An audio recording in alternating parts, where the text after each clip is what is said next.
మంత్రి దేవినేని ఉమా మహేశ్వరరావు మైలవరం టీడీపీ అభ్యర్థిగా నామినేషన్ వేశారు. టీడీపీ నేతలు కార్యకర్తల సంబరాలతో మైలవరం పసుపు వనంగా మారింది.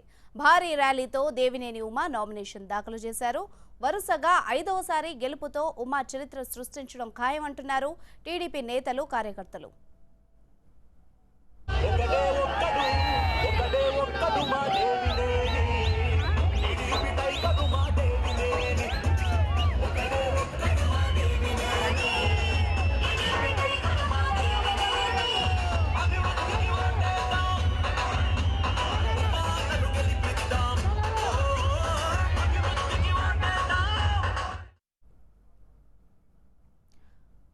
ప్రజలు అభివృద్ధికి పట్టం కడతారు, అవినీతిని తరిమి కొడతారంటున్న దేవినేని ఉమాతో మా ప్రతినిధి దేవి ఫేస్ టు ఫేస్. ఒక్కసారి కాదు, 2 సార్లు కాదు, ఇప్పటిదాకా 4 సార్లు గెలిచిన MLA and minister Devineni Uma Maheswararao మనతో ఉన్నారు. Sir, first of all congratulations and all the best. ఎలా ఫీల్ అవుతున్నారు సార్? 5th టైం కాన్సిక్యూటివ్ గా కనుక మీరు విన్ అయితే ఒక రికార్డ్ క్రియేట్ చేసినట్టే. How much is your confidence sir? Thank you అమ్మా. స్వర్గీయ దేవినేని వెంకటరమణ కృషి వల్ల 94లో శాసనసభ్యుడిగా రమణ గారు గెలిచారు. శాసనసభ్యుడిగా, కార్యకర్తగా, నాయకుడిగా, విద్యాశాఖ మంత్రిగా నందిగామ నియోజకవర్గంలో ఒక బలమైన ముద్ర. ఆయన రైలు మరణంలో చనిపోవటం, దాని తర్వాత 99లో చంద్రబాబు నాయుడు గారు నందిగామ ఎమ్మెల్యేగా పోటీ చేసే అవకాశం ఇచ్చారు. మొదటిసారి నందిగామలో 23,500 ఓట్లతో ఈ వసంత కృష్ణ ప్రసాద్ 20 ఏళ్ల క్రితం నా చేతిలో ఓడిపోయారు. ఓడిపోయి ప్రజలకు సేవ చేయకుండా హైదరాబాద్లో వ్యాపారాలకు పారిపోయారు. ఆయన తర్వాత 2004లో ఆయన తండ్రి వసంత నాగేశ్వరరావు నా మీద పోటీ చేసి ఓడిపోయారు. ఆయన కూడా అక్కడ ప్రజాసేవ చేయకుండా మన చిర్లూరుపేటలో స్పిన్నింగ్ మిల్లు, హైదరాబాద్లో వ్యాపారాలు, ఈ విధంగా 20 ఏళ్ల క్రితం 15 ఏళ్ల క్రితమే ఓడిపోయిన వసంత కుటుంబం మళ్ళీ వాళ్ళ కక్ష కట్టి అవినీతి డబ్బు గచ్చిబౌలిలో ప్రభుత్వ స్థలాలు కొట్టేసి సిబిఐ ఈడీ కేసుల్లో వైవి సుబ్బారెడ్డి బినామీగా, జగన్మోహన్ రెడ్డి ఏమన్నా అయితే ఇతను ముద్దాయిగా ఉన్నాడు.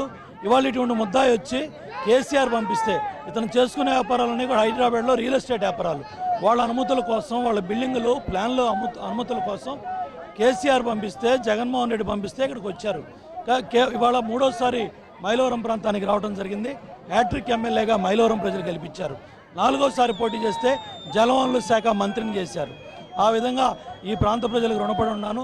శాశ్వత పరిష్కారంగా చింతలపూడి గోదావరి నీళ్లు ఈ ప్రాంతానికి తెస్తున్నా, తాగునీరు, సాగునీరు శాశ్వత పరిష్కారం చేస్తున్నా. 186 కోట్లతో మంచినీళ్ళు లేపించాను. మైలవరం అదేవిధంగా విజయవాడకి ఏదైతే 4-వే రోడ్డు ఉందో ఈ ఇన్ఫ్రాస్ట్రక్చర్ కానీ, పవిత్ర సంగమం కానీ, గోదావరిని కృష్ణలో తీసుకురావడం కానీ, ఎన్నో అభివృద్ధి సంక్షేమ కార్యక్రమాలు, ఇళ్ల స్థలాలు ఇల్లు ఇవ్వటంలో కానీ అభివృద్ధి చేశారు అన్నది మీరు ప్రజలు చెప్తున్న మాట. కానీ వసంత నాగేశ్వరరావు తండ్రి కొడుకు వసంత కృష్ణప్రసాద్ మీ చేతుల్లో ఓడిపోయిన తర్వాత తిరిగి మళ్ళీ ఇప్పుడు ఎలా అయినా మీ మీద గెలవాలి అన్న ఒక ఇంటెన్షన్ తో ఫ్యామిలీ అంతా సిద్ధమవుతుంది అంటున్నారు. దీన్ని మీరు ఎలా చూస్తారు?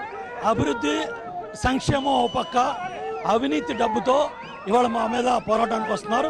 ప్రజలు ఓటన ఆయుధంతో తరిమి తరిమి తరిమి కొడతారు. అంతే కాన్ఫిడెన్స్ తో అయితే మీరున్నారు సార్? చాలా పెద్ద ప్రజల అభిమానం, ప్రజల విశ్వాసం, కార్యకర్తలు, నాయకులు ఇద్దరు ఒకే సామాజిక వర్గానికి చెందిన వారు. ఇది వరకు అయితే బీసీ సంక్షేమానికి అలాంటి ఓటర్లు ఇక్కడ ఎక్కువ ఉండేవారు. ఇప్పుడు మీ కమ్యూనిటీకే ఇద్దరు. ఈ ఎన్నిక కులం చూడలేదు, మతం చూడలేదు, ప్రాంతం చూడలేదు. కులానికి, మతానికి, సామాజిక ఈ ప్రాంతాలకి అతీతంగా ఎన్నిక జరుగుతుంది. వసంత వర్గీయులు కూడా ధనబలం కూడా ఈసారి చాలా ఎక్కువగా చూపించే అవకాశాలు కనిపిస్తున్నాయి. ధనబలమే పనిచేస్తే ఈ దేశాన్ని టాటాలు, బిర్లాలు, అంబానీలు ఎప్పుడో రూల్ చేసేవాళ్ళు. అవినీతి డబ్బు ఎప్పుడు కూడా అభివృద్ధికి, సంక్షేమానికి పనిచేయదు. ఇవాళ అభివృద్ధి సంక్షేమం ఒక పక్క, అవినీతి డబ్బు ఒక పక్క.